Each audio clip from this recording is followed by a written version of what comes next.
Hey everyone, Wolf Lord Rho here.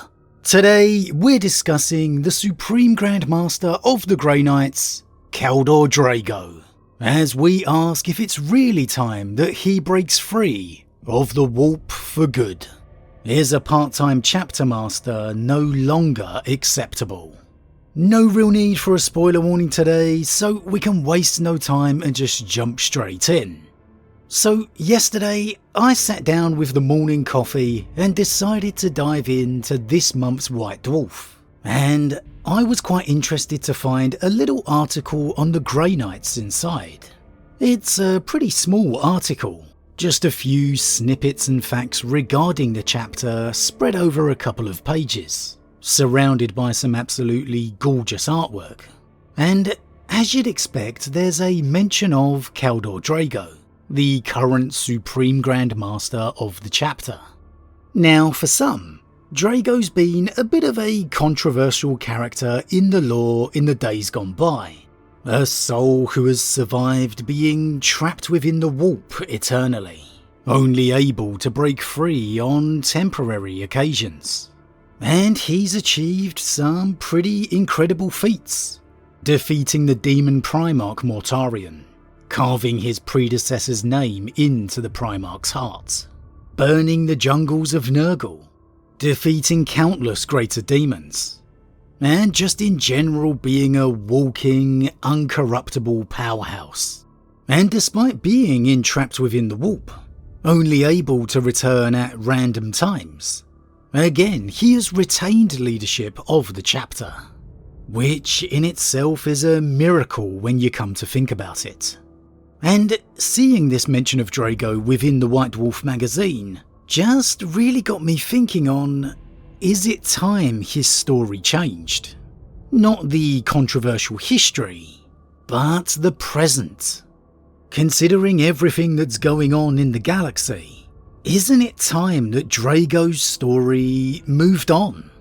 Isn't it time he returned properly to lead his chapter? We know the galaxy is of course in a time of flux like never before, and we had the small update post Great Rift that Kaldor can now return more frequently and for greater periods of time, which makes sense considering the boundaries of material and immaterial galaxies are closer than ever. But I'd argue that that's exactly the reason Draigo does need to just return to the galaxy properly. As much as this is the era of Indomitus, it is in truth still the era of chaos. The Imperium and the galaxy is desperately holding off and fighting back against the tides of the ruinous powers, and the gods themselves are making their presence felt in a way not seen since the Siege of Terror, when they literally stood to watch the duel between the Emperor and the War Master. And the Grey Knights are arguably the Imperium's best weapon in this war. Guilliman aside, I mean it's the very war that they were created for.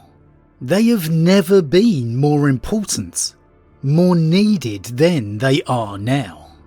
And indeed, they have never been so tested either. There is an entire galaxy screaming out for aid. The amount of worlds that fall to demonic invasion each day are beyond number, and the Grey Knights are forced to stretch themselves ever further, suffer losses ever greater.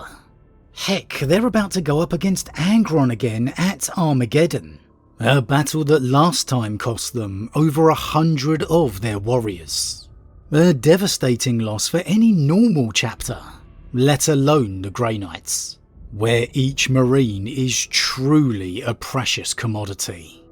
And let's not forget they are just a chapter, not a legion, as I think they should be.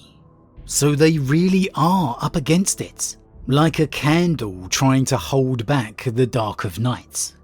And they do all of this, without a real Supreme Grand Master.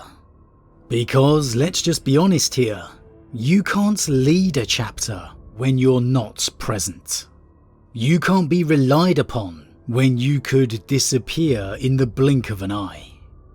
Sure, Draigo's had input, been involved in some things, communicated to the Grand Masters through visions at times, but his presence is largely relegated to appearing on battlefields in times of need, basically becoming a Grey Knight version of a Saint of the Emperor at this point, appearing like Celestine to save the day. Never simply walking the cold, solemn halls of Titan. Never is he in the council chambers or strategiums, having the simple but important conversations that need to be had, guiding the future of his chapter, as a Supreme Grand Master should. And I think that is a huge detriment to any chapter at any time, let alone given the situation we've just discussed for the Grey Knights. Yes, Draigo is a figure of legend, a warrior without peer, a sign of hope given his remarkable struggle and survival. But honestly, he's not a real leader. He's not what the chapter needs to survive. Because, make no mistake, the Grey Knights are not as strong as they used to be, given the losses that they are constantly suffering. Their warriors are perhaps stronger now than ever before, given their experience and constant struggle, but they are not as numerous, and in a time where those numbers were already not enough. I mean, heck, the Terminus Decree has even been considered, the much rumoured doomsday device for the Golden Throne, and Draigo is simply not present. For all the legendary feats and achievements of, say, Marneus Calgar, Azrael, Logan Grimnar, Dante, what is it that binds all of them in being such important and revered figures? It is their leadership, their guidance of their chapters. That is what makes them so important, so vital. We have seen time and again, it's not just their actions, but the decisions they make that alters the fates of their chapter, that has kept them alive. And that is simply a role that Draigo cannot provide, whilst he is tied to the warp. Sure, he can come back for longer, maybe more frequently, but until it's permanent, it isn't enough. Until he walks and breathes and sleeps within Titan, it'll never be enough. Not for what his chapter needs, not for what the Imperium needs. Honestly, I think it's kind of crazy he hasn't been replaced by the chapter as it is, given the situation. We saw the Ultramarines replace Sicarius without any hesitation as second company captain, when it appeared he was lost in the warp, and he didn't even get the position back when he returned. And I think in truth, that's the same exact logical approach the Grey Knights should have already employed, until Draigo can break his curse. Because the Grey Knights are simply too vital, and too important for the Imperium's survival. And even outside the lore, it would make sense too. Because wouldn't you want to see Draigo meeting and interacting with Rabute Guilliman? Hear a simple conversation between the two, about the Emperor, Malcador, the origins of the chapter, Guilliman's view of them, and how he wants to use them. To have seen Draigo come to the throne world when the Custodes sent the call to Titan. Seeing the two heads of those closest servants to the Emperor interact. Kaldor Draigo and Trajan Valoris. Aren't we missing out on some fantastic possibilities, simply by not having a true, present leader for the chapter? And so, isn't it time Draigo returned truly, breaking his curse for good, or was replaced until he can? As always everyone, what do you think? What do you think should be the future for Kaldor Draigo?